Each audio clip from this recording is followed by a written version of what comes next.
महाराष्ट्र राज्याचे माजी मुख्यमंत्री उद्धवसाहेब ठाकरे आणि शेतकऱ्यांचे लाडके आणि शेतकऱ्यांचे कैवारी ज्यांनी आज ते शिर्डी लोकसभेअंतर्गत जे 6 खासदारांनी गद्दारी केली त्या अनुषंगाने त्यांचा दौरा 3 दिवसीय दौरा त्यांचा आयोजित करण्यात आले।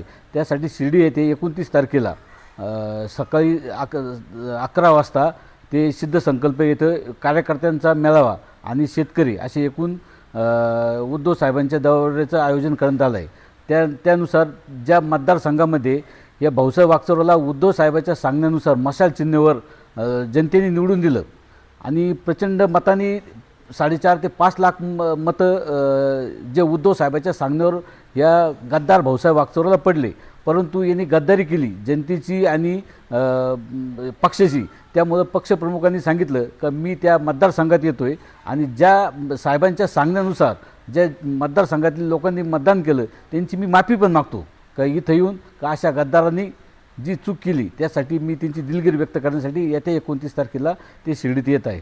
हा कार्यकर्त्यांचा मेळावा आहे आणि त्यात शेतकरी पण आम्हाला फोन करून सांगितलं उद्धव साहेब येतात आम्हाला पण समावेश व्हायचं आहे।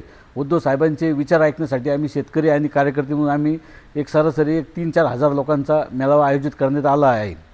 आपल्या शिर्डी लोकसभा मतदारसंघातून 6 तालुक्यातून पदाधिकारी आणि शेतकरी वर्ग मोठ्या संख्येने उपस्थित राहणार आहे। संपूर्ण शिर्डी लोकसभेतील शेतकरी कष्टकरी बांधवांना आज आवाहन करतो का आपले लाडके माजी मुख्यमंत्री उद्धव साहेब येत आहे तेव्हा जास्तीत जास्त संख्येने शेतकऱ्यांनी इथं उपस्थित राहावे असे आवाहन मी शिवसेनेच्या वतीने त्यांना करण्यात येत आहे।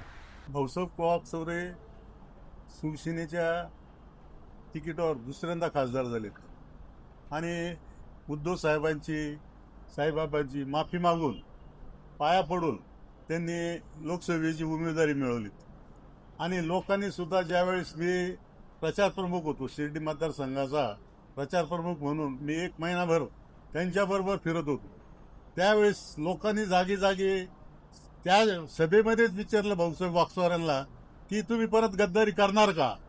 त्यांनी साईबाबाची शपथ घेऊन जाहीर स्टेजवर शपथ घेऊन सांगितलं की मी साईबाबाची शपथ घेतो, मी परत गद्दारी करणार नाही, शिवसेना सोडणार नाही, शेतकऱ्याचा कामगाराचा मतदाराचा विश्वासघात करणार नाही असं मतदानाच्या अगोदर त्यांनी वेळोवेळी जाहीर सभेमध्ये सांगितलं।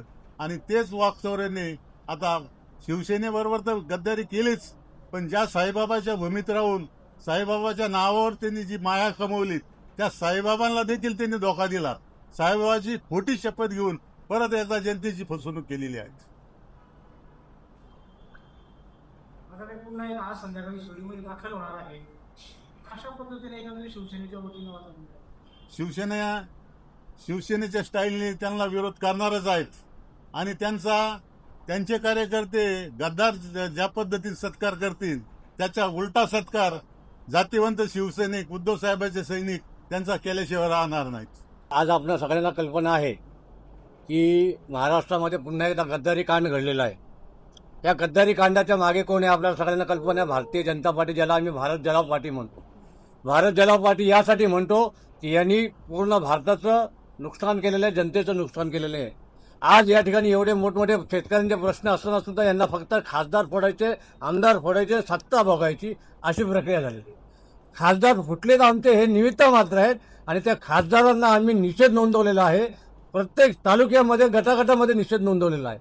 या खासदारांना जे खासदार आज शिर्डीमध्ये येणार आहेत त्यांनी दिवसाढवळ्या येऊन दाखव। या खासदारांनी भाऊसाहेब वागचौरे ज्यांना आम्ही सन्माननीय भाऊसाहेब वागचौरे साहेब म्हणायचो त्यांना आज आम्ही भाऊसाहेब म्हणतो। एवढा तळतळाट त्यांनी आमच्या शिवसेनेच्या सैनिकांचा घेतलेला आहे, जनतेचा घेतलेला आहे। आज त्यांना जे मतदान झालेलं 4-5 लाख मतदान झालेले हे भारतीय जनता पार्टीच्या विरोधात झालेलं मतदान आहे आणि उद्धव साहेबांच्या चेहऱ्यावर झालेलं मतदान आहे। या हरामखोरांना लाज वाटत नाही, स्वतःच्या फायद्यासाठी या शिवसैनिकांचा तळतळाट घेतात। ज्यांनी पहिल्यांदा गद्दारी केली त्यांना पुन्हा एकदा उद्धव साहेबांनी उमेदवारी दिल्यानंतर कोणाच्या मनात नसताना सुद्धा शिवसेनेमध्ये प्रथा आहे की ज्या दगडाला शेंदूर फासला त्याला देव मानलं जातं आणि त्याची उमेदवारी केली जाते। असं शिवसैनिकांनी करून सुद्धा या माणसानं परत एकदा गद्दारी केली वयाच्या 78व्या वर्षी। भस्म्या लागलं का याला, भस्म्या किती खायचे पैसे कळालेल्या माहितीनुसार 100-125 कोटीचं याच्या मुलाला मेट्रोचं मुंबईमध्ये काम मिळाले आणि 50-60 कोटी कॅश मिळणार आहे। काय करणार आहे? तिरडीवर नेणार का?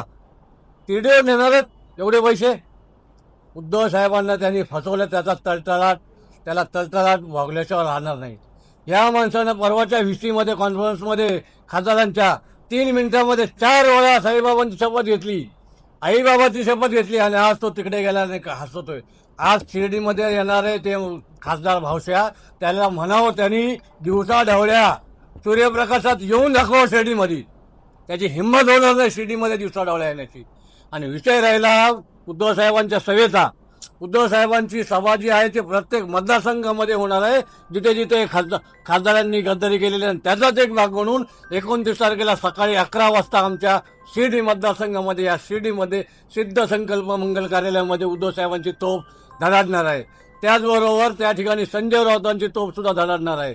माझं या बाईटमध्ये आपल्या सगळ्यांना विनंती आहे, शिवसैनिकांना विनंती आहे, तमाम शिर्डी लोकसभा मतदारसंघातील जनतेला विनंती आहे, ज्यांनी उद्धव साहेबांच्या तोंडाकडे बघून मतदान केलेलं या भावशाला, सर्व शेतकऱ्यांना विनंती आहे आणि आव्हान आहे की आपण सगळ्यांनी या ठिकाणी यावं आणि या कार्यक्रमाची शोभा वाढवावी. आणि या भावशाचा निषेध करण्यासाठी 29 तारखेला सिद्ध संकल्प मंगल कार्यालय मनमाड रोडला आपण उद्धव साहेबांची सभा ऐकण्यासाठी यावी. धन्यवाद. जय हिंद, जय महाराष्ट्र. छत्रपती शिवाजी महाराज की जय.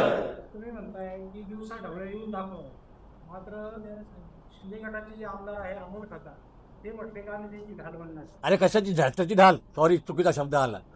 कसली ढाल? कशाची ढाल बनणारी? मातीची का खेळण्यातली? पोलिसाची ढाल घेऊन येतात. हा? नाही, पोलिसाची नाही, त्याची स्वतःची हिंमत आहे का? अमोल खताळला सुद्धा माझं आव्हान आहे. अमोल खताळ आमदार आहेत, त्यांनी त्यांच्याप्रमाणे राहावं. या गद्दारांची बाजू घेऊ नये. तुमच्या पक्षात जरी आले असले तर चांगले संबंध ठेवावेत, वाईटात जाऊ नये. त्यांना माहिती आहे आम्ही काय मेहनत केलेली आहे. या खासदारासाठी आम्ही काय शिवसैनिकांनी मेहनत केली. अहो, शिवसैनिकांबरोबर महाविकास आघाडीच्या लोकांनी सुद्धा मेहनत केलेली आहे. काँग्रेसचे असतील, शरद पवार पार्टीचे असतील, आमचे थोरात साहेब असतील, गडाख साहेबांनी काय मेहनत केलेली, शिवसैनिकांनी काय मेहनत केलेली.